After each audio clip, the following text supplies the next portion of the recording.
இதெல்லாம் மீறி நான் துணிவு சமயத்திலே வந்து ஒரு வீடியோ ஒன்று ஒரு சேனலுக்கு ஒன்று பேசியிருந்தேன்.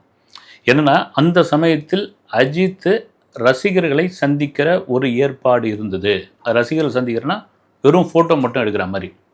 ஒரு பெரிய சென்னையில் உள்ள ஒரு பெரிய கிரவுண்ட் ஒய்எஃப்ஜே மாதிரியான ஒரு கிரவுண்ட்லேயோ இல்லை ஒரு நட்சத்திர ஹோட்டல்லையோ பகுதி பகுதியாக பிரித்து வந்து இப்போ மண்டலமாக பிரித்து விஜய் வந்து இந்த பூத் ஸ்லிப் கமிட்டி மாநாடு நடத்திட்டு இருக்காரு இல்லைங்களா, அது மாதிரி வந்து மண்டலமாக பகுதியாக பிரித்து ஒரு சந்திப்பு இருந்தது. அது என்ன காரணத்தினால அதை விட்டு போயிடுச்சு. வந்து திரும்பவும் பார்த்திங்கன்னா அவர் ஒன்றும் யாரையும் மீட் பண்ணதெல்லாம் அது ஆகிப்போச்சு.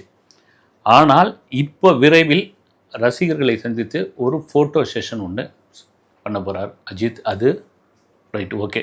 இதுக்கு முன்னாடி ஒரு 2-3 வாரத்துக்கு முன்னாடி நான் ஒரு விஷயத்தை சொல்லியிருந்தேன். தியேட்டர் உரிமையாளர்கள் விநியோகஸ்தர்கள் வந்து அஜித்தை சந்திக்கிறதுக்கு ஒரு அப்பாயின்மெண்ட் கேட்டிருக்காங்க அப்படின்னு. அதுக்கு காரணம் என்னென்னா, வருஷத்துக்கு எங்களுக்கு 2 படம் பண்ணி கொடுங்க, ஏன்னா சினிமா நல்லா இருக்கணும்.